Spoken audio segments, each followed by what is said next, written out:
forget to show you guys a couple of air conditioners. Let me go turn the... Okay, so here we have this, vintage air conditioner.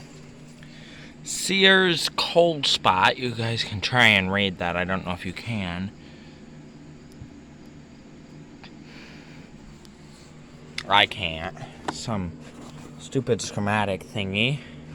I cannot turn the compressor on in this out here. I do not have the right power, but we will turn the fan on. It has bad bearings in the motor. So, I did change the power pluggy on the outside, so we can turn the fan on.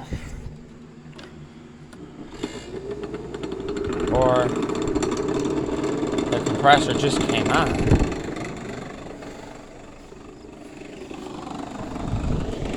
It's already blowing hot. I don't use this out here, I just have it installed. The compressor was not supposed to come on in this video.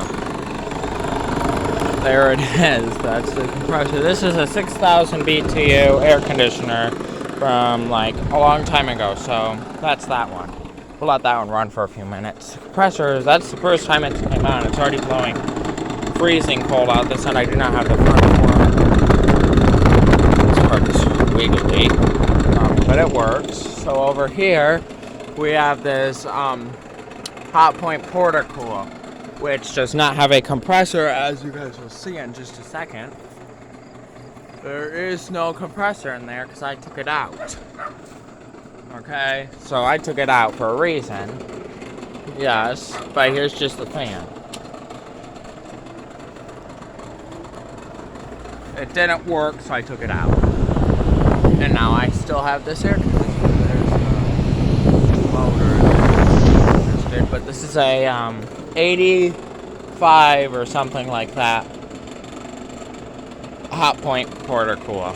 And this one over here, it's already blowing freezing cold. It's like iced up and stuff. So there's medium, there's low. We'll turn it all the way back up. We'll turn this off before we ruin something.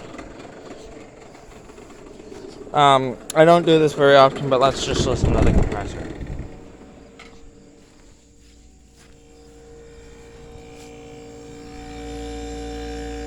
Alright, that'll be it. Bye.